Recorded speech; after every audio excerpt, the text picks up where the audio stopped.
Nag-alay ng panalangin ang grupong Bangsamoro National Movement for Peace and Development para ito sa pagpapasa ng Bangsamoro Basic Law. Ang detalye sa ulat ni Noel Perfecto.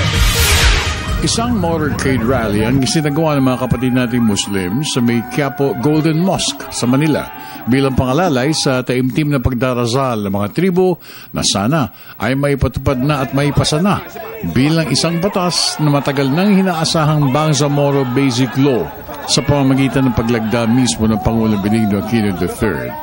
Nauna rito ang dalangin at pagdarasal ng grupong Bangsamoro National Movement for Peace and na naghayag ng kanilang pagsuporta sa mabilisang pagpasa ng naturang draft. Ang Bangsamoro Basic Law ay isang pagpapatunay ng all-out support ng Pangulong Benigno Aquino III na nakiisa sa lahat ng mga Muslims na naniniwala sa tunay at matagalang kapayapaan, katahimikan para sa buong Kamindanaoan.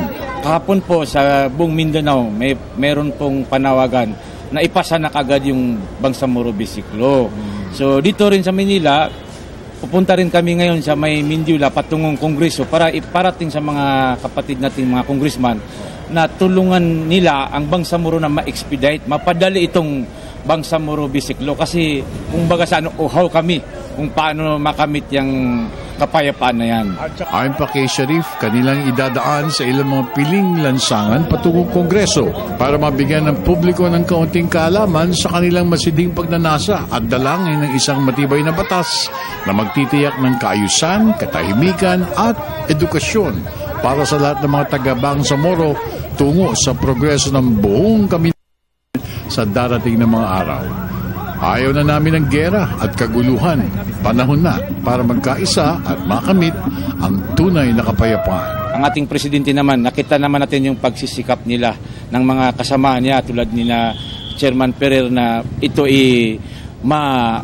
agad na matapos na ito para ma-implementa at saka mawala na yung gulo doon sa Mindanao at saka pag-asa yung mamayan. Actually, kahapon halos lahat, buong region ng mga Muslim, Marawi City, Lanao del Norte, Jensan, Pagadian, Maguindanao, Cotabato, Hulu, Basilan, Zamboanga, pati Zamboanga may nagkaraban din para lang may iparating na talagang kaming mga Bangsamoro gusto namin ng kapayapaan tulad ninyong nandito sa Luzon. Gusto talaga namin ng kapayapaan at kaunlaran. Para sa Telebisyon ng Bayan, ako naman si Noel Perfecto.